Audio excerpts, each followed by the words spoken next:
Hello guys, in this lecture we will discuss about the data types. Every variable in Java has a data type. In the last video lecture we discussed about the variables where we saw that before using any variable we first need to declare it. And how we declare the variable? Here is the syntax of variable declaration. In this syntax, first we have to define the data type. It is mandatory. Then we have to write any name of the variable. So here data type tells that which type of value this variable will store. Here in this example, we have declared two variables. First one is var, which is of integer type, and second one is ch, which is of character type. So in var, we can store any integer value like 10, -57 or 78. And in ch, we can store any letter like A, E, Z, Y, A. But at a time, only one letter is allowed. These are the addresses of memory where these variables are stored, and this memory allocation is done by the operating system. Now the next point is data types specify the size and type of values that can be stored. जैसे इस example में हमने देखा कि where जो है integer type का है, तो ये केवल इंटीजर वैल्यूज़ ही स्टोर कर सकता है, इसमें कोई दूसरी टाइप की वैल्यू स्टोर नहीं की जा सकती। सिमिलरली ch जो वेरिएबल है ये केवल लेटर्स ही स्टोर कर सकता है, केवल कैरेक्टर्स ही स्टोर कर सकता है, हम कोई और वैल्यू इसमें स्टोर नहीं कर सकते। तो हमने यहाँ देखा कि किस टाइप की वैल्यू स्टोर करनी है, ये किससे डिसाइड होगा? डेटा टाइप से। अब हम बात करते हैं साइज़ की। यहाँ साइज़ से मतलब है कि जब कोई वेरिएबल डिक्लेयर किया जाएगा तो उसे कितनी मेमोरी एलोकेट करनी है। ये किस पे डिपेंड करेगा कि वो किस टाइप का वेरिएबल है। जावा बहुत सारे टाइप के वेरिएबल सपोर्ट करती है जिनका अलग अलग साइज़ होता है। दैट मीन्स वो अलग अलग साइज़ में मेमोरी कंज्यूम करते हैं। और कोई भी प्रोग्राम बनाते समय हमें दो बातों का ध्यान रखना चाहिए, टाइम का और मेमोरी स्पेस का। दैट मीन्स प्रोग्राम का एग्जीक्यूशन टाइम जो है वो कम होना चाहिए और प्रोग्राम कम से कम मेमोरी का यूज़ करे। It is a good programming habit. इसे हम एक एग्जाम्पल के थ्रू समझते हैं। Here we have 3 balls and 3 boxes of different size. हमें इन बॉल्स को इन बॉक्सेस में रखना है और ये ध्यान रखना है कि एक बॉक्स में एक टाइम पर हम केवल एक ही बॉल रख सकते हैं, क्योंकि वो बॉक्स उस बॉल के लिए रिजर्व हो जाएगा और उस टाइम पर उस बॉक्स को उस पर्टिकुलर बॉल के अलावा कोई और बॉल यूज़ नहीं कर सकती। तो इन बॉल को आप डेटा समझिए और इस बॉक्स को मेमोरी समझिए।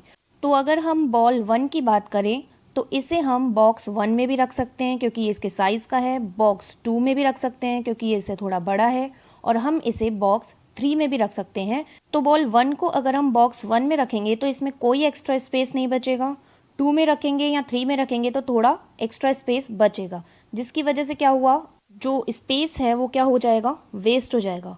इसी तरह से डेटा के ऊपर होता है, यानी कि जितना मेमोरी हमें चाहिए, जितनी मेमोरी की हमें ज़रूरत है हम उतनी ही रिज़र्व कराएं। एक्स्ट्रा मेमोरी रिज़र्व कराने से मेमोरी वेस्टेज ज़्यादा होगी।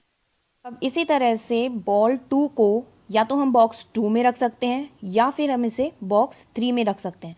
बॉक्स 1 में नहीं रख सकते क्योंकि बॉल 2 का साइज़ बॉक्स 1 के साइज़ से बड़ा है, और अगर हमें इसे बॉक्स 1 में रखना है तो हमें इसे तोड़ना होगा और बॉल को आधा आधा करके ही हम स्टोर कर सकते हैं। दैट मीन्स अगर हमें ज़्यादा डेटा को कम जगह स्टोर करना है तो डेटा लॉस्ट हो जाएगा, और जावा में ऐसा हम कर नहीं सकते क्योंकि ऐसा करने पर एरर आएगी। ये मैं आपको प्रैक्टिकली करके दिखाऊंगी थोड़ी देर में। नाउ बॉल 3 को अगर हम स्टोर करना चाहें तो हम बॉक्स 3 में ही रख सकते हैं, बॉक्स 1 या बॉक्स 2 में नहीं रख सकते। तो डेटा स्टोर करने का, या हम कहें इस एग्जाम्पल में बॉल्स को स्टोर करने का सबसे बेस्ट केस कौन सा है कि बॉल 1 बॉक्स 1 में जाए, बॉल 2 बॉक्स 2 में और बॉल 3 बॉक्स 3 में स्टोर की जाए। अब इस एग्जाम्पल में देखिए, यहाँ मैंने 3 डेटा टाइप का यूज़ किया है, इंट, फ्लोट एंड डबल का। तीनों में हम न्यूमेरिकल डेटा को स्टोर कर सकते हैं, बस फ्लोट और डबल में हम केवल फ्रैक्शनल वाली वैल्यूज़ यूज़ कर सकते हैं, जैसे कि पॉइंट वाली जो वैल्यू होती है। बट इसमें हम न्यूमेरिकल इंटीजर भी स्टोर कर सकते हैं। ऐसा नहीं है कि हम इंटीजर स्टोर कराएंगे तो एरर देगा, नहीं, हम कर सकते हैं ऐसा। तो अगर हमें 5 को इंटीजर, जो कि एक इंटीजर वैल्यू है, अगर उसे हमें स्टोर करना है तो हम इन तीनों में से किसी में भी कर सकते हैं। लेकिन अगर मुझे 5.5 को स्टोर करना है तो मैं उसे इंटीजर में स्टोर नहीं कर सकती, क्योंकि जावा में ऐसा करने पर एरर आएगी। मैं उसे फ्लोट या डबल में स्टोर कर सकती हूँ, क्योंकि फ्लोट और डबल फ्रैक्शनल वैल्यूज़ को स्टोर करने के लिए यूज़ किए जाते हैं, यानी कि डबल में मैं 5.5 स्टोर कर सकती हूँ। तो हमने दोनों एग्जाम्पल्स में यहाँ क्या सीखा? फर्स्ट एग्जाम्पल में हमने देखा कि जितनी मेमोरी की हमें रिक्वायरमेंट है उसी टाइप का डेटा टाइप यूज़ करना चाहिए, और सेकंड में हमने क्या देखा कि जिस टाइप की वैल्यू हमें यूज़ करनी है अपने प्रोग्राम में उसी टाइप का हमें डेटा टाइप यूज़ करना चाहिए। नाउ चलिए अब देखते हैं कि कितने टाइप के डेटा टाइप होते हैं जो जावा सपोर्ट करती है। बेसिकली यहाँ पर दो टाइप के डेटा टाइप होते हैं, primitive and non primitive. Primitive further 4 types में डिवाइड किए जाते हैं, integer, floating point, character and Boolean. जो इंटीजर होते हैं उनको फिर फर्दर 4 टाइप्स में डिवाइड किया जाता है, byte, short, int and long. जो फ्लोटिंग पॉइंट होते हैं वो 2 टाइप के होते हैं, फ्लोट एंड डबल। जो कैरेक्टर होते हैं उसे हम कैर से रिप्रेजेंट करते हैं, और जो बुलियन होते हैं उनको हम बुलियन से, इसमें बस बी छोटा हो जाएगा, उससे रिप्रेजेंट करते हैं। नाउ नॉन प्रिमिटिव जो होते हैं ये कौन से होते हैं? Class, array, interface, string etcetera. हम इस लेक्चर में केवल प्रिमिटिव डेटा टाइप्स के बारे में पढ़ेंगे।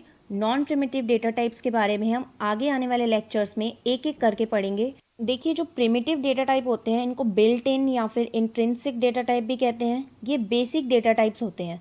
और जो नॉन प्रिमिटिव डेटा टाइप होते हैं ये डिराइव्ड डेटा टाइप होते हैं, जो इन प्रिमिटिव डेटा टाइप्स पर ही बेस्ड होते हैं। तो प्रिमिटिव और नॉन प्रिमिटिव में क्या डिफरेंस होता है, चलिए देखते हैं एक बार। प्रिमिटिव डेटा टाइप्स जो होते हैं these are predefined in Java, यानी पहले से ही जावा की लाइब्रेरी में डिफाइंड होते हैं। कुछ कीवर्ड्स का यूज़ करते हैं जैसे कि इंट, फ्लोट, ये डिफाइंड है। और जो नॉन प्रिमिटिव होते हैं ये प्रोग्रामर द्वारा क्रिएट किए जाते हैं, ये डिफाइंड नहीं होते, जैसे कि क्लासेस हो गई, एरे हो गए, तो ये डिफाइंड नहीं है, ये प्रोग्रामर क्रिएट करता है। लेकिन स्ट्रिंग को छोड़कर, स्ट्रिंग जो है वो नॉन प्रिमिटिव है, ये जावा में डिफाइंड है। Now the next point is, in this type variables can store only one value at a time. For example, int type can store only one integer value, यानी कि a एक बार में एक ही value store कर सकता है, एक से ज़्यादा नहीं कर सकता। बूलियन की 2 पॉसिबल वैल्यूज़ होती है, ट्रू या फॉल्स, तो ये एक ही स्टोर कर सकता है।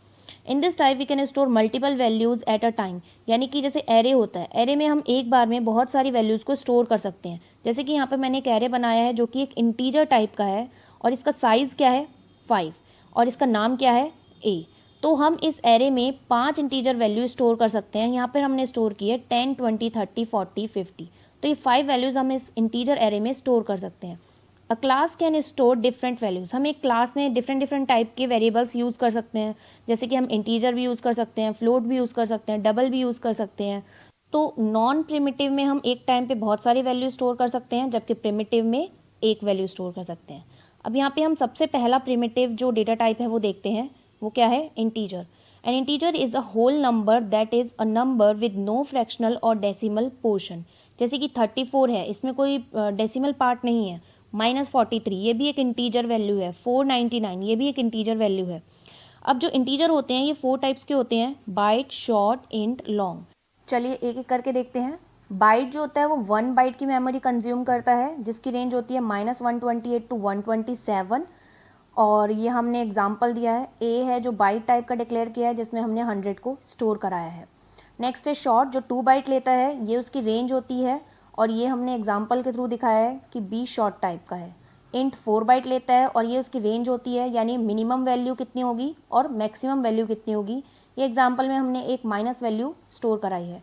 और जो लॉन्ग होता है वो 8 बाइट्स लेता है, जहाँ पर हमने इसकी रेंज दिखाई है। अब लॉन्ग को डिक्लेयर करते वक्त हमें ये ध्यान रखना है कि जो हमने कैपिटल एल लिखा है ये लिखना ज़रूरी है। अगर हम ये नहीं लिखेंगे और हमने लॉन्ग कीवर्ड लगा रखा है तो भी जावा इसे एज अ लॉन्ग वैल्यू नहीं समझेगी।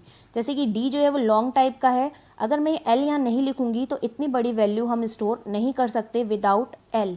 तो एल की यहाँ पर इम्पॉर्टेंस है। चलिए मैं आपको इस चीज़ को प्रैक्टिकली करके दिखाती हूँ कि बिना एल का यूज़ करे अगर हम करते हैं तो जावा एरर देती है या नहीं देती है। चलिए हम नोटपैड ओपन करते हैं और यहाँ बनाते हैं क्लास। क्लास का नाम मैं रख देती हूँ demo. Then main method signature लिखेंगे यहाँ पर हम, public static void main string args।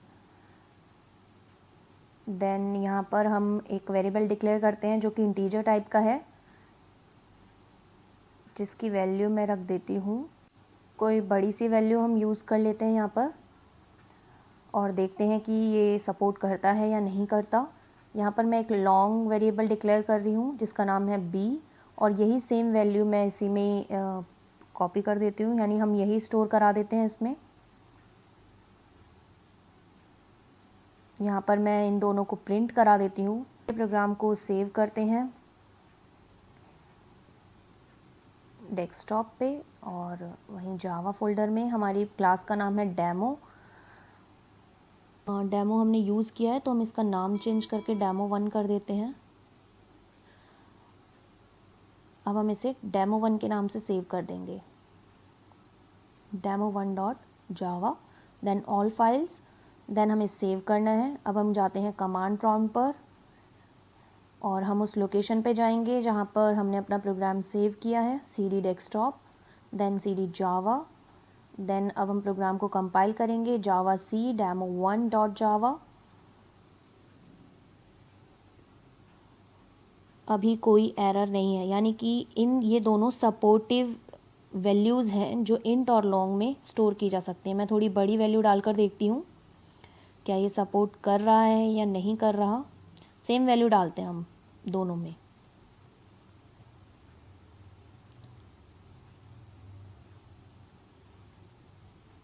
अब हम वापस कंपाइल कराते हैं सेव करने के बाद।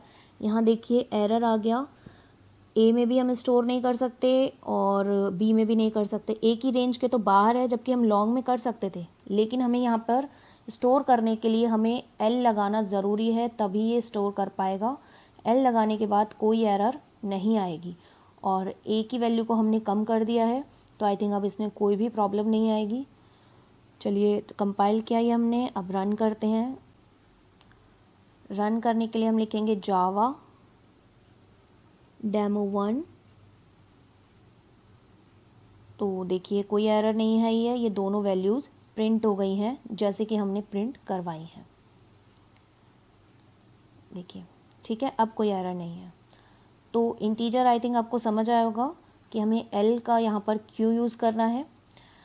अब देखिए जो रेंज है हमने यहाँ लिखी है, जैसे कि -128 to 127, देखिए बाइट की ये रेंज होती है। तो हर किसी की ये जो रेंज होती है कैसे कैलकुलेट होती है, ये इस फॉर्मूले के थ्रू होती है, -2⁻n-1, ये जो -128 है इसके लिए, और मैक्सिमम वैल्यू 2⁻n-1, यानी बाइट जो होता है वो 8 बिट्स कंज्यूम करता है, और 8 बिट्स कंज्यूम करने के लिए यहाँ पर जो n की वैल्यू है वो 8 हो जाएगी। अब जैसे हम इस तरह से कैलकुलेट करेंगे तो इसकी रेंज आ जाएगी -128 to 127, यानी स्मॉलेस्ट वैल्यू जो स्टोर हो सकती है वो -128 है, और जो लार्जेस्ट वैल्यू स्टोर हो सकती है बाइट के अंदर वो होती है 127। नेक्स्ट है floating point. Floating point values वो होती हैं जिसमें फ्रैक्शनल पार्ट होता है, यानी पॉइंट वाली, जैसे कि 5.3, 467.67 और 383, ये सारी वैल्यू कैसे होती है, फ्लोटिंग पॉइंट। जो फ्लोटिंग पॉइंट जो डेटा टाइप होता है वो दो टाइप के होते हैं further, float and double. Float 4 bytes का होता है जिसकी ये रेंज होती है, और ये एग्जांपल में हमने दिखाया है फ्लोट ए टाइप का वेरिएबल है जिसमें 5.75 स्टोर किया है, और एफ लगाना ज़रूरी है जैसे कि लॉन्ग में एल। डबल में 8 बाइट्स कंज्यूम होती हैं, ये इसकी रेंज होती है। यहाँ पर एक वेरिएबल है बी जो डबल टाइप का है, और यहाँ पर हमें डी लगाना ज़रूरी है। अब यहाँ पर हमने एक नोट लिखा है कि जो फ्लोट होता है ये 6 प्रिसीजन तक ही अलाउ करता है, जैसे पॉइंट के बाद जो वैल्यू है ये 6 वैल्यू या 6 डिजिट तक ही आ सकती हैं फ्लोट के केस में, और डबल के केस में ये 15 डिजिट तक जा सकती हैं, यानी कि पॉइंट के बाद हम 15 डिजिट भी लिख सकते हैं। Next is character. ये जो डेटा टाइप होते हैं ये सिंगल कैरेक्टर यानी कि लेटर स्टोर कर सकते हैं, इनका साइज़ 1 बाइट का होता है। ये इसकी स्मॉलेस्ट वैल्यू है 0 और लार्जेस्ट वैल्यू है 65, 535, और ये यूनिकोड्स होते हैं। एग्जाम्पल देखिए, CH कैरेक्टर में हमने पहले A स्टोर किया है और देन एक लेटर नाम का वेरिएबल बनाया है जिसमें हमने D स्टोर किया है। चलिए एग्जाम्पल देखते हैं। ये एग्जाम्पल हम कैरेक्टर के लिए देखते हैं। सबसे पहले हम एक कैर नाम से वेरिएबल डिक्लेयर करते हैं जिसका नाम मैंने C रखा है। इसमें मैंने ए वैल्यू स्टोर करेंगे, एक ए लेटर स्टोर कराया है और लेटर स्टोर करने के लिए हम सिंगल कोट का यूज़ करेंगे। एक और कैरेक्टर वेरिएबल हमने लिया है जिसका नाम है डी। अब यहाँ पर मैं सिंपली 5 लिखती हूँ। 5 एक इंटीजर वैल्यू है, लेकिन अगर हम उसे जब सिंगल कोट में लिखेंगे तो वो एक वो एक कैरेक्टर कहलाएगी। चलिए प्रिंट कराते हैं दोनों को, तो क्या प्रिंट होता है देखते हैं। चलिए सेव कीजिए प्रोग्राम को, ये हमने सेव किया। चलिए कंपाइल करते हैं प्रोग्राम को। जावा सी demo1.java, देन जावा demo1। ये देखिए यहाँ पर प्रिंट हो चुका है ए और 5। अब मैं आपको एक और चीज़ दिखाती हूँ क्या प्रिंट होता है। और मैं अगर सिंपल 5 लिखती हूँ, सेव करने के बाद हम इसे रन करेंगे। ये देखिए कंपाइल किया प्रोग्राम, देन हमने रन किया तो 5 की जगह एक सिंबल बना आया। ये एक यूनिकोड है, यानी यूनिवर्सल जो कोड होते हैं वो। तो एक कोड आ गया, कोई लेटर आ गया उसकी जगह। अगर मैं 75 लिखती हूँ तो क्या प्रिंट होता है, 75 की जगह प्रिंट हो गया यहाँ पर के, यानी कि कैपिटल जो के है उसका कोड क्या है 75। अभी मैं यहाँ जैसे कैपिटल ए प्रिंट कराना चाहती हूँ तो मैंने लिखा 65। जो 65 जो कोड होता है वो कैपिटल ए के लिए होता है। चलिए देखते हैं इसे एक बार, क्या कैपिटल ए प्रिंट होता है या नहीं। ये देखिए ये प्रिंट हो गया capital A. Next is Boolean data type, जिसमें दो ही वैल्यू स्टोर हो सकती हैं, ट्रू या फॉल्स। और इस वेर में हमने स्टोर किया है ट्रू। तो गाइज इस लेक्चर में हमने देखे जितने भी प्रिमिटिव डेटा टाइप्स जावा सपोर्ट करती है। नॉन प्रिमिटिव डेटा टाइप्स हम आने वाले लेक्चर्स में एक एक करके देखेंगे। Thanks for watching guys.